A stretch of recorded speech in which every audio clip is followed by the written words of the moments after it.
Hello दोस्तों, स्वागत है आप सभी का यथार्थ हिंदी एजुकेशन क्लासेस में। और हिंदी साहित्य के कुछ महत्वपूर्ण प्रश्न इस क्लास में हम पढ़ेंगे जो कि हिंदी टीजीटी पीजीटी नेट की परीक्षा के लिए काफ़ी इम्पोर्टेंट हैं।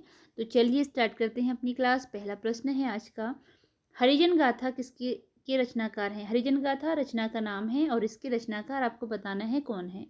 ऑप्शन दिए गए हैं आपको इसके लिए, शिवमंगल सेन सुमन, नागार्जुन, त्रिलोचन, इनमें से कोई नहीं।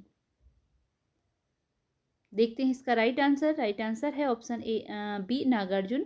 जो हरिजन गाथा रचना है इसके लेखक हैं नागार्जुन। ऑप्शन बी इसके लिए राइट आंसर है।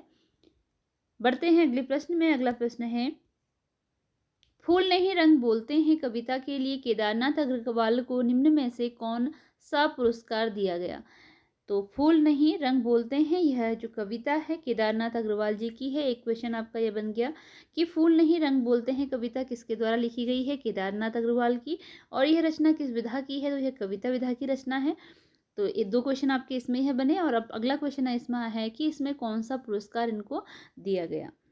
देखते हैं इसका right answer. Right answer option A है, सोवियत लैंड पुरस्कार दिया गया था केदारनाथ अग्रवाल को। उनकी रचना फूल नहीं रंग बोलते हैं के लिए सोवियत लैंड पुरस्कार दिया गया। अगला प्रश्न है, गुलाब और बुलबुल किसकी रचना है? रचना का नाम है गुलाब और बुलबुल। इसके रचनाकार आपको बताने हैं। ऑप्शन है त्रिलोचन, नागार्जुन, हीरानंद वात्स्यायन अज्ञेय, भारत भूषण अग्रवाल।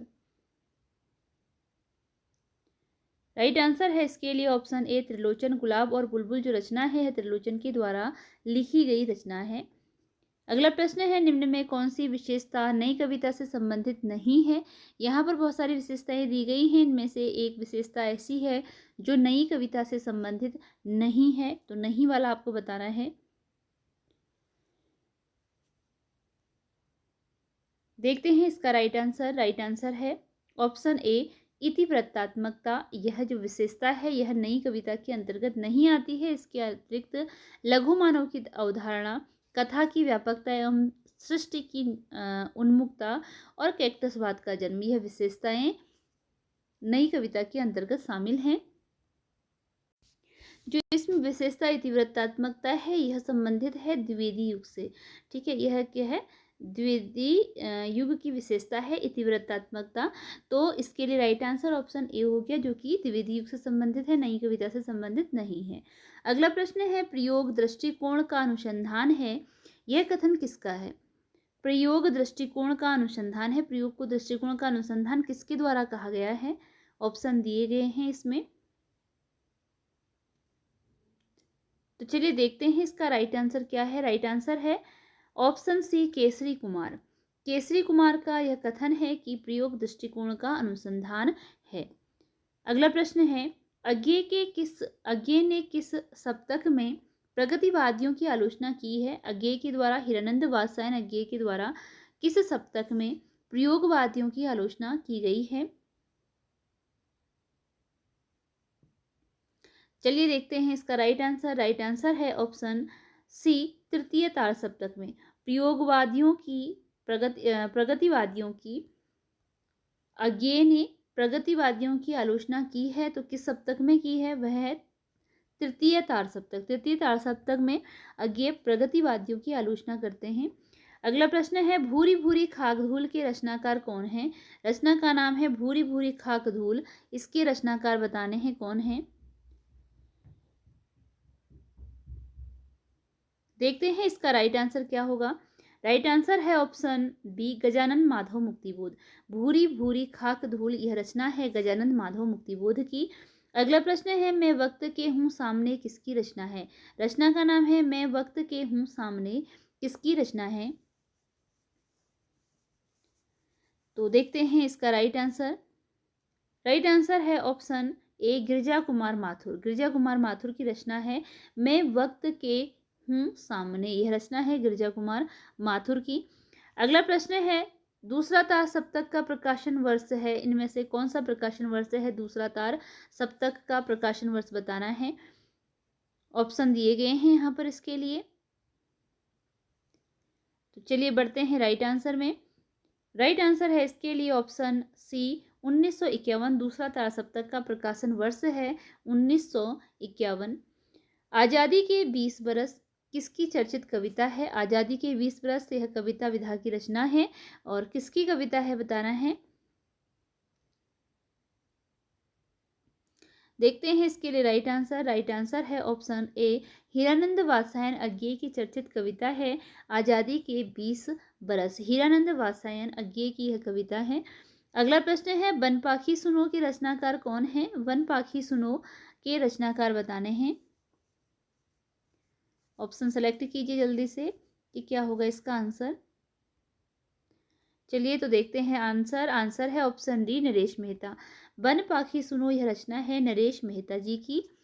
अगला प्रश्न है, परिवर्तन जिए किसकी रचना है? रचना का नाम है परिवर्तन जिए और बताना है कि इसके रचनाकार कौन है। देखते हैं इसका right answer. Right answer option A है, भवानी प्रसाद मिश्र की रचना है परिवर्तन जिए। भवानी प्रसाद मिश्र की रचना है। अगला प्रश्न है, संवाद तुमसे किसकी रचना है? संवाद तुमसे के रचनाकार बताने हैं।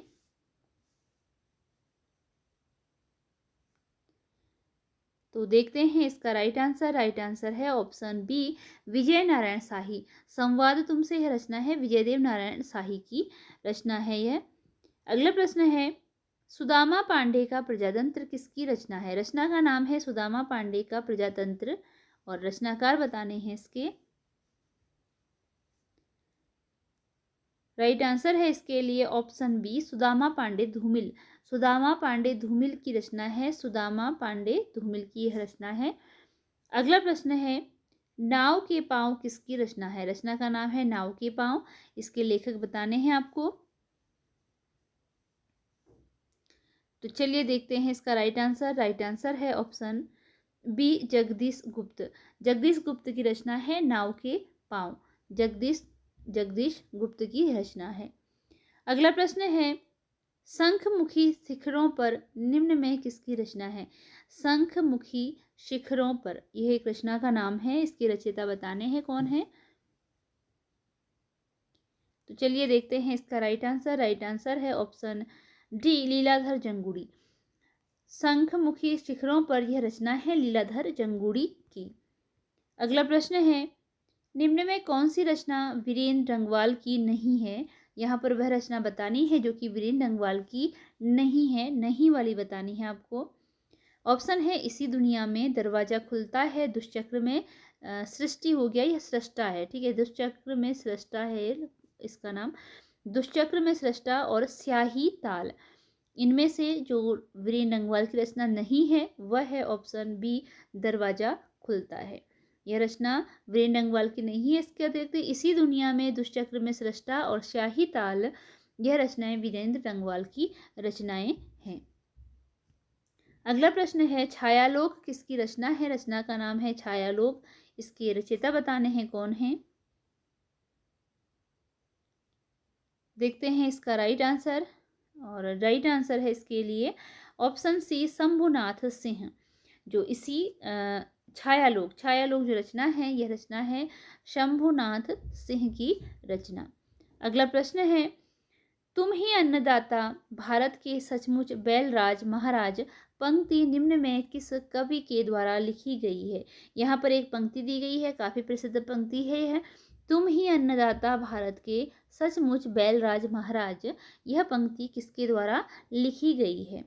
ऑप्शन है श्रीधर पाठक, महावीर प्रसाद द्विवेदी, अयोध्या सिंह उपाध्याय और प्रताप नारायण मिश्र।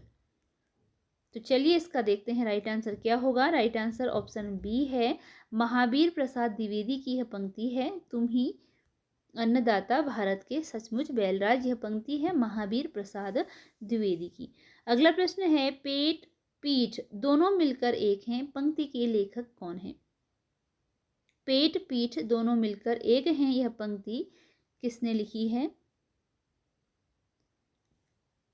तो इसके लिए राइट आंसर है ऑप्शन बी, सूर्यकांत त्रिपाठी निराला। सूर्यकांत त्रिपाठी निराला की यह पंक्ति है, पेट पीठ दोनों मिलकर एक हैं।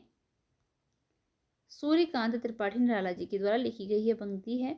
अगला प्रश्न है, आज मैं अकेला हूँ, अकेले रहा नहीं जाता, जीवन मिला है यह रत्न मिला है, यह पंक्ति किसने लिखी है?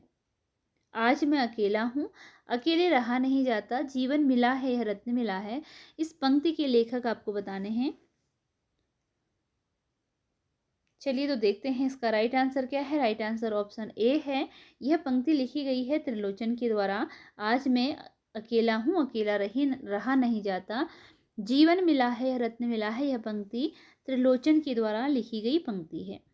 और इसी के साथ आज की यह क्लास हमारी यहीं पर एंड होती है। मिलते हैं अगली वीडियो में कुछ नए प्रश्नों के साथ। चैनल पर अगर नए हों, चैनल को सब्सक्राइब जरूर कीजिएगा, साथ में बेल आइकन भी दबाइएगा, ताकि आपको आगे आने वाली जो सीरीज होंगी उनका नोटिस मिल सके और आपकी तैयारी बेहतर बने। तो मिलते हैं अगली वीडियो में। धन्यवाद।